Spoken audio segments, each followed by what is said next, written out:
आंवला नवमी के दिन कि शंकर भगवान भूत भावन भूतेश्वर जब भगवान आंवला नवमी के दिन श्री हरि नारायण आंवले के वृक्ष की पत्तियों पर शयन करेंगे और भगवान शंकर उनका अनुमोदन करेंगे, तब श्री हनुमान जी महाराज उनसे विनती करने के लिए पधारते। 33 कोटि देवता भगवान विष्णु जब शयन से उठते हैं, देवसोनी एकादशी को जब भगवान उठेंगे, नेत्र खोलेंगे, तो प्रथम दर्शन भगवान विष्णु श्रीमद् भागवत कथा, स्कंद पुराण, पद्म पुराण, अग्नि पुराण, जितने भी पुराण उठाना चाहे सारी पुराणों को उठाकर देखना कि प्रथम वर्णन आपको मिलेगा कार्तिक महत्तम का कि भगवान नारायण सर्वप्रथम जब नेन खोलते हैं अपनी देव सोनी एकादशी से सोकर देव उठनी एकादशी पर जब उठते हैं तो भगवान नेत्र खोलकर सबसे पहले किसका दर्शन करते हैं? किसका दर्शन? स्कंद पुराण कहती है, विष्णु पुराण कहती है कि भगवान नारायण जब नेत्र खोलते हैं तो खुद की अर्धांगिनी लक्ष्मी भी नहीं, महाराज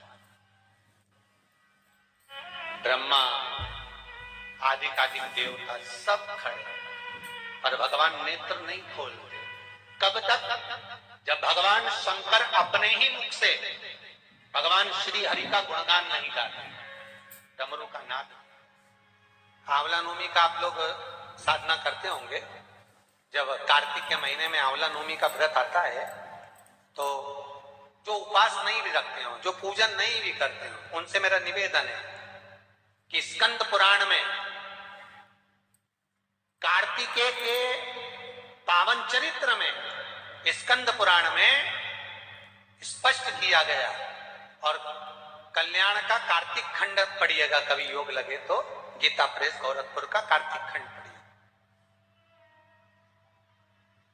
आप पढ़ेंगे तो उसमें मिलेगा आपको कि आंवला नवमी के दिन आंवले के पेड़ के नीचे घी का दिया लगाकर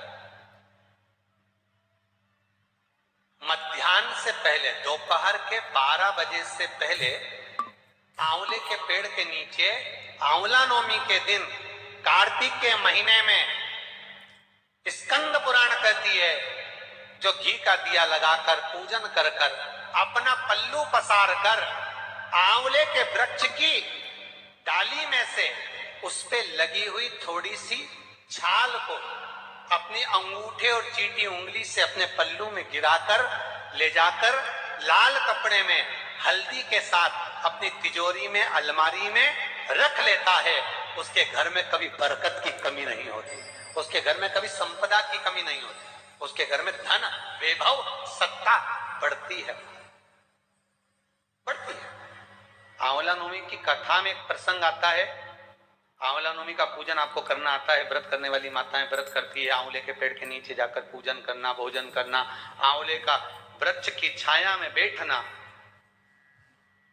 उस दिन किसी को अपशब्द ना कहना, आंवले की पूजन कर कर अपनी झोली को पसार कर चीटी उंगली और अंगूठे से आंवले की छाल को थोड़ा सा पल्लू में गिरा लेना, उस छाल को ले जाकर अपनी बरकत में, अपनी अलमारी में, अपनी तिजोरी में रख देना। यह आंवला नवमी की पूजन का विधान है, संपदा के। एक बहुत अच्छा समय रात्रि के 9:15 का एक समय होता है, जिस व्यक्ति का रोग बीमारी समाप्त नहीं हो रही हो, हॉस्पिटल में पड़ा हुआ है, कोई बहुत भारी बीमारी में ग्रसित है, छूट ही नहीं पा रहा, तो रात्रि को 9:15 पर किसी भी दिन शंकर भगवान के शिवलिंग का, जो तुम्हारे घर में शंकर जी विराजमान हो उसका, या शंकर जी के मंदिर में जाकर शंकर जी का थोड़ा सा जल, उसमें थोड़ा सा आंवला पड़ा हुआ, मतलब आंवले के पानी से शंकर का अभिषेक पूजन कर लीजिए। उसका नाम लेकर कर लो जो रोग से ग्रसित हो। 1 दिन 2 दिन 3 दिन करोगे, वो हॉस्पिटल से छुट्टी करके आ जाएगा, उसका रोग समाप्त हो। आंवले के वृक्ष के नीचे स्कंद पुराण में भी है, कार्तिक महीने में आंवला नवमी पर आंवले के वृक्ष के नीचे भोजन करने से संपदा बढ़ती है। इसलिए आंवला नवमी पर लोग आंवले के पेड़ की पूजन करने जाते हैं तो वहां गोट भी करते। बोलो सही है कि गलत है? वहां लोग टिफिन लेके जाते थे, पहले भोजन करते थे आंवला नवमी पे। आंवले के वृक्ष के नीचे भोजन करने पर संपदा बढ़ती। आंवला नवमी का दिन कार्तिक में पड़ती आंवला, ठीक है। जगत गुरु शंकराचार्य जी कह रहे हैं, माँ तो कृपा कर। माँ कहती है इसने एक कभी दान नहीं करा, पुण्य नहीं करा, सत्कर्म नहीं करा, तो भी कैसे दान? दान का फल दान।